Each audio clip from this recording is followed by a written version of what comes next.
ગુજરાતમાં પાટીદાર અનામત આંદોલન દરમિયાન નોંધાયેલ કેસનો મામલો. અલ્પેશ કથિરિયાનું નિવેદન સામે આવ્યું.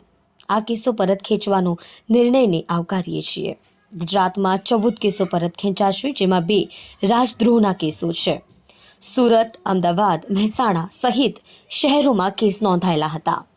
હાર્દિક પટેલ, ચિરાગ પટેલ અને દિનેશ બાંભણિયા, અલ્પેશ કથિરિયા સામે નોંધાયા હતા ગુના. ગુજરાત રાજ્યના અલગ અલગ શહેરોમાં રાજદ્રોહના નોંધાયા હતા ગુના. રાજદ્રોહના ગુના પરત ખેંચાશે. સૂત્ર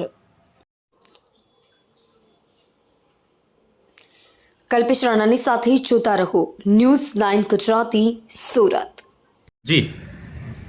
જી સરકારશ્રી દ્વારા સીએમઓ તરફથી ગઈકાલે આ મુદ્દે નિર્ણય લેવામાં આવ્યો છે કે પાટીદાર સમાજના પરના જે 13 થી 14 કેસો છે, ગાંધીનગરના 8 કેસો, અમદાવાદના 3 કેસ, સુરતના 2 અને એક મહેસાણાનો મળી હવે દરેક કેસોને પરત ખેંચવાનો અમને નિર્ણય લેવામાં આવ્યો છે. અને આજે સાંજ સુધીમાં અથવા તો શનિ રવિની રજાઓથી સોમવાર સુધીમાં આનો સત્તાવાર પરિપત્ર જાહેર કરવામાં આવશે એવી પ્રાથમિક માહિતી હાલ મળી રહી છે. આ નિર્ણયને કઈ રીતે જોઈ રહ્યા છો? આ નિર્ણયને હાલ સહર્ષ આવકારીએ છીએ.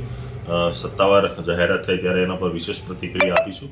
અને અત્યારે જે નિર્ણય પ્રાથમિક રીતે જાહેર કર્યો છે તે ભૂપેન્દ્રભાઈ પટેલ અને એની સાથેની સમગ્ર ટીમ, અધિકારીગણ અને સમગ્ર સરકારનો મેં આભાર.